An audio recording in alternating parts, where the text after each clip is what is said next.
just for you. Welcome to my world. 287페이지입니다. 남해에 있는 38분의 4 지분입니다. 이거는 제가 언제 추천을 했냐면은 제가 창원에 있는 황경진 경매학원에서 추천 물건 강의를 할 때 이게 남해다 보니까 이게 가깝고 38분의 4 지분이다 하다 보니까 이거는 협상이 되겠구나 싶은 생각에 제가 추천을 했고 낙찰을 받은 겁니다. 이것도 강제 경매입니다. 800 얼마짜리를 920 얼마에 낙찰을 받은 겁니다. 보면 1600짜리가 800까지 해서 51%까지 떨어진 겁니다. 여기 보시면 있고 한우가 있죠. 한우가 있죠. 여기 보면 있죠. 한우는 누구죠? 이분이 제가 보기에는 모친이 되신 것 같더라고요. 그래서 이제 사실은 이거를 낙찰을 받고 여기를 찾아갔었어요. 찾아가서 이제 낙찰을 받은 사람이 이게 보면 2015년도다 보니까 상당히 그 지분 매각의 초창기에, 그러니까 지분 매각이라고 해서 많은 사람들이 쳐다 안 볼 때예요. 2015년도는 거의 지금서부터 지금 한 10여 년 전이잖아요. 그러니까 10여 년 전에는 지분 매각이나 건물 매각 제외나 이런 것이 있을 때는 별로 쳐다보지 않을 때인데 이걸 내가 추천했더니 거기에 있는 수강생이 낙찰을 받고 저보고 어떻게 했으면 좋겠느냐고 물어보길래 저하고 같이 갑시다 그런 겁니다. 같이 가서 여기를 차를 세워놓고 문을 두드렸거든요. 문을 두드렸더니 마당에서 머리를 감고 계시던 어떤 여자분이 문을 열고 나오면서 어떻게 오셨어요 하고 물어보더라고요. 그래서 우리가 이 집에 주택을 지분으로 낙찰을 받은 사람입니다. 그래서 여기 살고 계신 분하고 한번 얘기를 해보려고 왔습니다. 그랬더니 그분이 뭐라고 얘기하시냐면 제가 경매를 당한 당사자입니다. 저도 사업을 하다 실패를 하다 보니까 어떻게 이렇게 제 지분을 갖고 있던 걸 경매로 나왔고 제가 갖고 있던 걸 모든 것을 다 없애버리다 보니까 여기 어머니 혼자 살고 계신데 어머니가 연로하셔서 제가 간병으로 수발도 할 겸 어디 갈 데도 없으니까 여기 와서 있는 건데 돈이 없고 경매를 당한 나와 90살이 다 돼 가시는 노인밖에 없습니다. 그러니까 낙찰 받으신 분이 알아서 하십시오. 우리는 뭐 더 이상 할 말이 없습니다. 그래서 예 그래요 알았습니다 하고 이제 나오는데 이 당시에 지분 경매에 대해서 잘 모르셨던 그분은 걱정이 돼갖고 어떻게 하면 좋아요 그러더라고요. 그래서 내가 염려하지 마세요. 이거는 공유물 분할 소송을 하게끔 되면 되는데 당신이 아는 법무사가 있으면은 당신이 아는 법무사한테 맡기면 되고 그렇지 않다 그러면은 내가 아는 법무사한테 의뢰를 해서 공유물 분할 소송을 하면 됩니다. 이렇게 얘기를 했더니 저는 이런 걸 모르니까 교수님이 좀 알아서 맡겨주십시오 하더라고요. 그래서 제가 우리 이거 하고 있는 이 당시에 유정수 법무사가 있어서 유정수 법무사한테다가 얘기했죠. 유정수 법무사는 평택에 있고 이거는 보면 창원이잖아요. 그래도 전부 다 우편으로 접수를 해요. 소송도 뭐 직접 가서 하지 않고. 그러다 보니까 했더니 공유물 분할 청구 소송을 낸 겁니다. 공유물 분할 청구 소송을 내놓고 한 2달 정도가 지나고 나니까 법무사한테서 연락이 왔어요.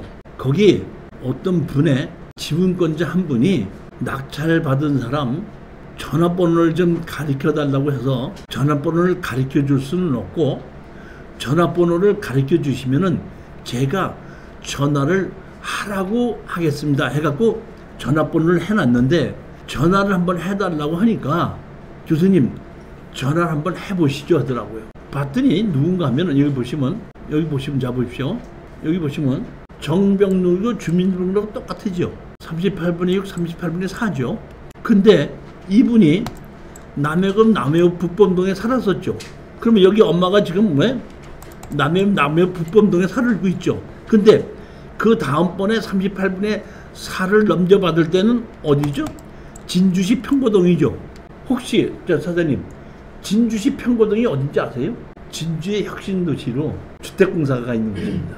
그러니까 여기 평고동에만 아주 진주시의 새로운 아파트가 제대로 지어진 곳이 여기에요. 쉽게 얘기하면은 진주시에서 제일 비싼 아파트가 있는 곳이 여기 평고동입니다. 그러면 여기 쉽게 얘기하면 남해군 북봉동에 살던 사람이 평고동으로 이사 갔다는 얘기는 경제 상태가 좋다는 뜻이죠. 근데 이 사람이 몇 년생이죠? 56년생이죠. 59년생, 57년생, 53년생 이렇게 있는데 내가 보니까 딸들이 많은데 아들로서는 여기 보면 맏아들이야. 그리고 다른 사람 지분도 이미 하나 사놨더라고요. 자, 그러면 제가 공유물 분할 청구 소송을 냈으니까 이분에게 소장이 갔겠죠. 공유물 분할 청구 소송을 했으니까. 그러면 여기서 있는 분이 이분은 지금 아들이지만 며느리가 있겠죠. 그럼 제가 소장을 내가지고 다 팔아서 나누자고 소장을 냈다 그러면 이 정병 누구의 부인이 법무사님한테 가서 물어봤겠죠. 이런 소장이 왔는데 이게 무슨 얘기입니까? 하다 보니까 이거는 지분으로 38분의 4를 어떤 사람이 산 사람이 다 팔아서 나누자고 공유물 분할 소장을 낸 겁니다. 그럼 어떻게 됩니까? 그러면 이제 전부 다를 경매로 내놔서 다 팔아서 한 사람이 가져가게끔 되는 겁니다. 자, 그러면 여기에 이 며느리 입장에서 보면 여기에 지금 살고 계신 분이 누구죠? 하길 누구가 살고 계시죠? 이분이 살고 계신 거 아니에요. 그럼 살고 계시면 다 팔아서 나누자 그러면 이 하길 시어머니는 누구 집으로 갈 것 같아요? 제일 큰 며느리 집으로 갈 거 아니에요. 이 소장이 들은 걸 알고 우리 법무사한테 연락을 해서 전화번호를 가르쳐 달라고 그래가지고 제가 전화를 했습니다. 38분의 4 지분을 낙찰받은 사람인데 전화를 해달라고 해서 제가 전화를 드렸습니다 했더니 그분 말씀이 지분을 제가 살려고 하는데 어차피 지분을 이렇게 투자한 것은 수익을 조금 올리자 하는 마음으로 이게 한 것이 아닙니까? 지분을 제가 마저 살려고 하니까 지분 얼마에 파시겠습니까? 그래서 제가 얼마를 달라고 했더니 그럼 뭐 돈도 많지 않으니까 일시불로 하도록 하십시다. 그럼 어디 법무사 사무실 하나 정해갖고 그날 제가 서류를 다 가지고 갈 테니까 그날 등기 이전하면서 완전히 끝내도록 하십시다 했더니 그렇게 하십시다 해가지고 제일 큰 며느리한테다가 매도하고 나온 것이다 이런 뜻입니다. 여기서 가장 중요한 것은 제가 이런 것은 틀림없이 이렇게 될 거라고 생각을 하고 한 적이 있는데 사실은 평택에 이런 것이 또 나온 것이 있었는데 그 당시는 그 딸 한 명하고 아들 둘이었었어요. 아들이 연락이 왔더라고요. 좀 다시 사긴 사야 되겠다고. 어디서 만났더니 수원의 병원에서 만나자 그러더라고요. 그랬냐 했더니 어머니가 계시긴 계신데 살고 계신데 사실은 어머니가 쓰러져서 여기 병원에 입원해 있는데 그 지분을 내가 다시 사야 되겠습니다. 그러니까 평택이 땅값이 올라갈 때니까 다시 사겠는데 얼마에 사겠습니까? 해서 그때도 49%까지 떨어진 것을 한 60 몇 프로에게 샀었거든요. 그러니까 감정가대로 다르지 가로 사겠습니다 했는데 만약에 어머니가 지금처럼 요양병원에 가 있든지 다른 데 가 있다 그러면 이 시골주를 없애버립니다. 포기해버리기 때문에 이렇게 협상이 안 된다는 뜻입니다. 따라서 이런 거를 가지고 투자를 해서 협상으로 내가 이걸 팔아야 되겠다고 생각할 때는 반드시 입찰에 들어가기 전에 이 동네에 가서 근처에 사시는 분이나 이장님한테다가 여기에 지금 누가 거주하고 계신가, 그 다음에